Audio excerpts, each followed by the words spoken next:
Bonjour à toutes et à tous et bienvenue sur Radio des Sans-Voix. Vous êtes sur l'émission qui se nomme Le Collectif pour la Vérité. Cette émission a pour vocation à vous faire connaître les actions de SOS Disparus et du collectif des familles de disparus en Algérie, mais aussi à vous présenter des émissions juridiques. Aujourd'hui, il s'agit d'une émission juridique. Nous vous présentons le Pacte international des droits civils et politiques, plus connu sous le nom de PIDCP. Nous verrons d'abord qu'est-ce que le pacte, ensuite quelles sont les conséquences pour l'Algérie, et enfin comment nous l'utilisons dans le cadre des disparitions forcées. C'est moi la voix. Non, c'est moi la voix. Non, c'est moi la voix. Nous sommes la voix. Nous sommes tous la voix des sans-voix.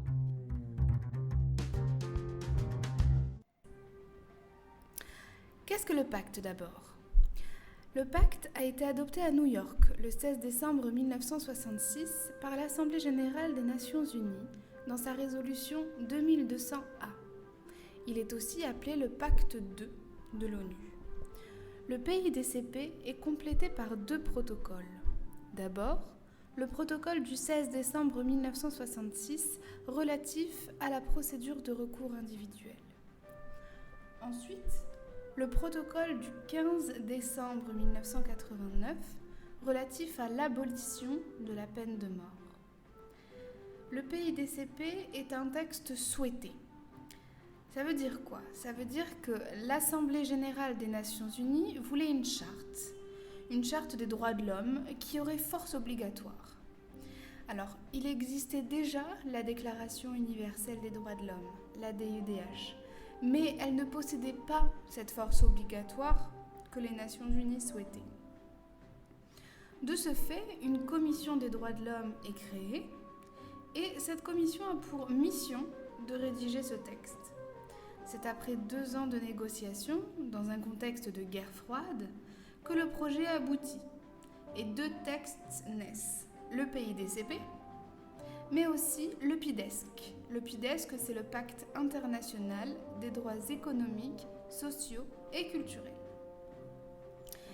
18 experts indépendants constituent le Comité des droits de l'homme.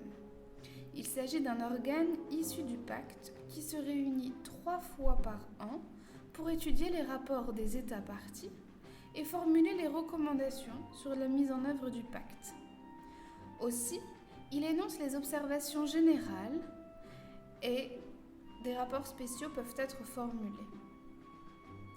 Enfin et surtout, un protocole facultatif permet à des particuliers de déposer des communications individuelles, c'est-à-dire des plaintes, au sujet des violations du pacte par les États qui l'ont ratifié.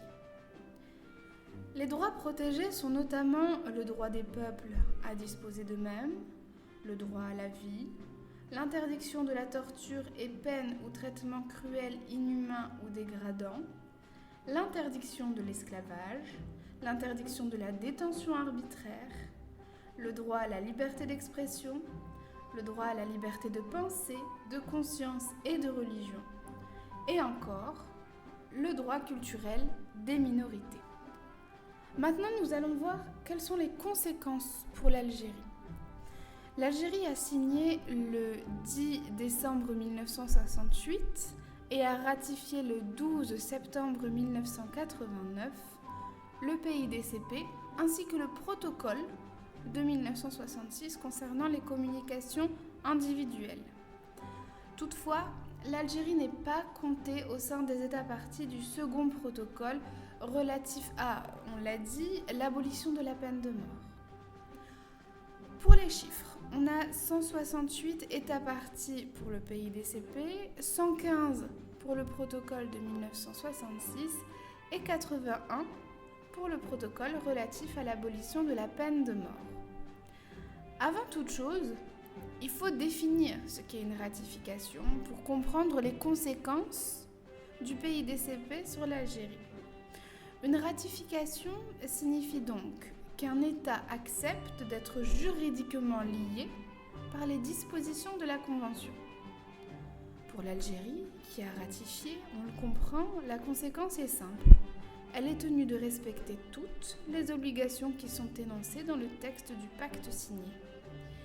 Ainsi, grâce à la possibilité des communications individuelles, si l'État viole un droit, un citoyen peut former une plainte auprès du Comité des droits de l'homme. Notre troisième partie concerne les disparitions forcées et le PIDCP. Alors, un certain nombre d'articles du PIDCP ont des particularités au regard des disparitions forcées. Nous avons sélectionné 3 articles pour vous donner un aperçu. L'article 6, l'article 7 et enfin l'article 9. D'abord l'article 6. Alors l'article 6, il consacre tout simplement le droit à la vie. Ce droit à la vie impose des obligations à la charge de l'État partie sur 2 aspects. D'abord, une obligation négative, c'est-à-dire une interdiction d'attenter arbitrairement à la vie d'un citoyen. Et ensuite, une obligation positive, c'est-à-dire un devoir de protection de la part des États. Par rapport aux disparitions forcées aujourd'hui, le Comité des droits de l'homme reconnaît que le seul risque ou danger pour les personnes de perdre la vie dans le contexte de la disparition forcée est désormais un motif suffisant pour conclure à une violation de l'article 6. De plus, l'État doit mettre en place des moyens et des procédures efficaces pour mener des enquêtes approfondies sur le cas des personnes disparues. L'article 7, ensuite, garantit le droit de ne pas être soumis à la torture ou à des peines ou traitements inhumains et dégradants. Vous l'aurez compris, cet article s'applique non seulement à l'égard de la personne disparue, mais aussi à l'égard des proches de ce dernier. D'abord, à l'égard du disparu, une détention sans contact avec la famille et le monde extérieur pour une durée indéfinie ne doit pas exister. Ça veut dire que les lieux de détention doivent officiellement être reconnus comme tels. À l'égard des proches, ensuite et enfin, la disparition forcée est une violation. Une violation de l'article 7 du PIDCP, car interviennent douleur, angoisse et incertitude. C'est ainsi que l'État doit localiser la personne disparue ou, à tout le moins, son corps. Enfin, l'article 9 consiste à reconnaître le droit de toute personne à la liberté et à la sécurité. Et cet article interdit les arrestations ou les détentions arbitraires. L'individu arrêté doit être informé au moment de son arrestation des raisons de celle-ci et de toute accusation portée contre lui. Enfin, la personne arrêtée doit pouvoir introduire un recours devant un tribunal afin que celui-ci statue sans délai sur la légalité de la détention et ordonne la libération sur la détention si elle est illégale. Donc, toute détention non reconnue, secrète d'un individu constitue une négation et une violation du droit à la liberté et à la sécurité par l'article 9 du PIDCP. Dans le cadre du collectif des familles de disparus, CFDA, nous envoyons au Comité des droits de l'homme des Nations Unies des communications individuelles relatives à des disparitions forcées dont nous avons les dossiers dès l'épuisement des voies de recours internes. Une fois que le comité en question reçoit la communication, il y a 3 possibilités. La première possibilité est que le comité décide que la requête n'est pas recevable et la procédure prend fin.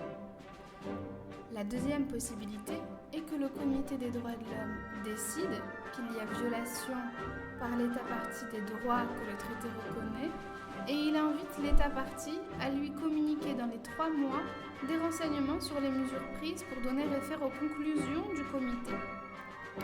Et la troisième et dernière possibilité est que le Comité des droits de l'homme considère que la requête est recevable dans son ensemble ou sur certains articles et l'État partie est invité à présenter des observations sur le fond dans un délai donné. Le CFDA et SOS ne cessent de demander par le biais des comités des droits de l'homme, entre autres, vérité et justice.